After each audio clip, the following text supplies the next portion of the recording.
اتخذوا ایمانہم جنتن فصدوا عن سبیل اللہ، انہوں نے بنا رکھا ہے اپنی قسموں کو ڈھال، کس لیے؟ فصدوا عن سبیل اللہ، تاکہ وہ اللہ کی راہ سے لوگوں کو روکے، قسمیں اٹھا اٹھا کے جو ہے وہ روکتے کہ ان کے ساتھ نہ چلو۔ اللہ فرماتا ہے فَلَهُمْ عَذَابٌ مُّهِينٌ، کوئی بات نہیں محبوب،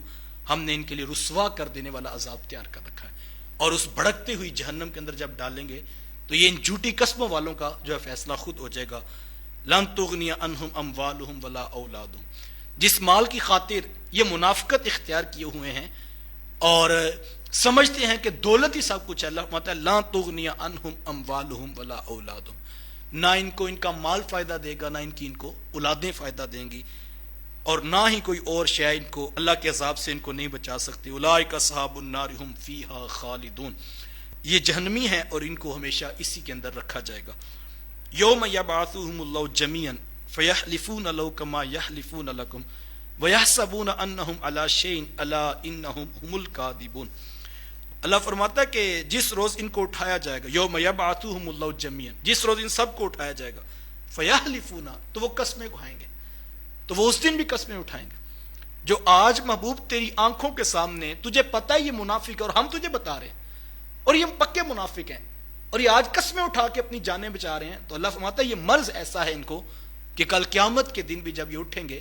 تو یہ اس وقت بھی فیحلفون لہ کما یحلفون لکم، یہ اللہ کے سامنے بھی اسی طرح قسمیں اٹھائیں گے جیسے محبوب تیرے سامنے قسمیں اٹھاتے ہیں۔ ویحسبون انہم علی شیء الا انہم هم الکاذبون، اور خیال کریں گے کہ کسی ایسی شے پر تکیہ رکھ لیں جو ان کو فائدہ دے، الا انہم هم الکاذبون، لیکن یہی جھوٹے لوگ ہیں۔ استحوذ علیہم الشیطان فانساہم ذکر اللہ،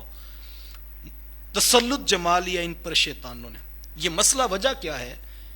کہ یہ دوگلی پالیسی لے کر چل رہے ہیں، یہ منافقانہ رویہ اختیار کر رہے ہیں، وجہ یہ ہے محبوب کہ ان کے اوپر شیطان نے تسلط جما لیا۔ ہمیں اپنے رویوں کی اصلاح ضرور کرنی چاہیے کہ کہیں ہم بھی ایسی کیفیت میں تو نہیں ہوتے کہ ہم دو دو تین تین دڑوں کے ساتھ چلتے ہیں، اوپر سے کچھ ہوتے ہیں اندر سے کچھ ہوتے ہیں۔ تو یہ منافقانہ رویہ کب انسان اختیار کرتا ہے؟ ایک تو میں نے بتایا کہ قرآن یہ بتا رہا ہے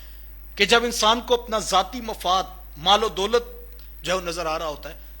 تو پھر وہ سوچتا ہے کہ یہ رویہ ایسا ہے کہ دونوں پارٹیوں سے، تینوں پارٹیوں سے میں کھاؤں گا اور ہر طرح کے شخص کے ساتھ میرا تعلق ہونا چاہیے۔ اور دوسرا کہا وجہ، روحانی وجہ کیا ہے؟ یہ تو ظاہری آنکھیں دیکھتی ہیں کہ وہ لالچ میں جو ہے وہ یہ سب کچھ کر رہے ہیں، اور کہا کہ دوسری بات استحوذ علیہم الشیطان، ان کے اوپر شیطانوں نے تسلط جما لیا ہوا ہے۔ فانساہم ذکر اللہ، اور جب شیطان تسلط جما لیتے ہیں پھر ہوتا کیا ہے؟ فانساہم ذکر اللہ، اور اس نے ان کو اللہ کے ذکر سے ہی جو ہے وہ فراموش کر دیا ہے۔ اب ان کو پتہ ہی نہیں لگتا کہ ایک طرف چند ٹگے ہیں اور ایک طرف دنیا کا مال ہے، اور دوسری طرف رب کا ذکر ہے، دوسری طرف رسول کی چوکھٹ ہے،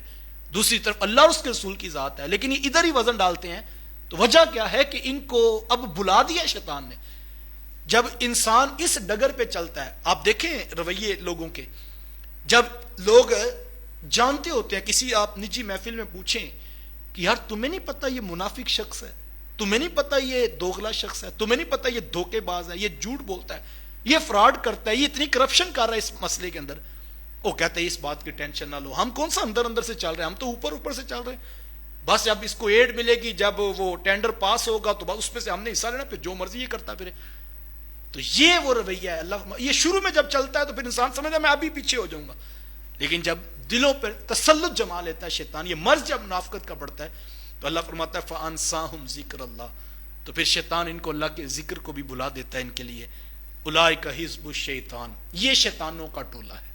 جو اس ساری کارستانی کے اندر لگا ہوا ہے، جو اس کام پہ اپنا وقت دیتا ہے اور منافقانہ رویہ اختیار کیے ہوئے ہیں۔ اللہ فرماتا ہے یہ اصل جو ہے وہ شیطانوں کا ٹولہ ہے۔ الا ان حزب الشیطان هم الخاسرون، سن لو یقیناً شیطان کا ٹولہ ہی یقیناً خسارہ اٹھانے والا ہے۔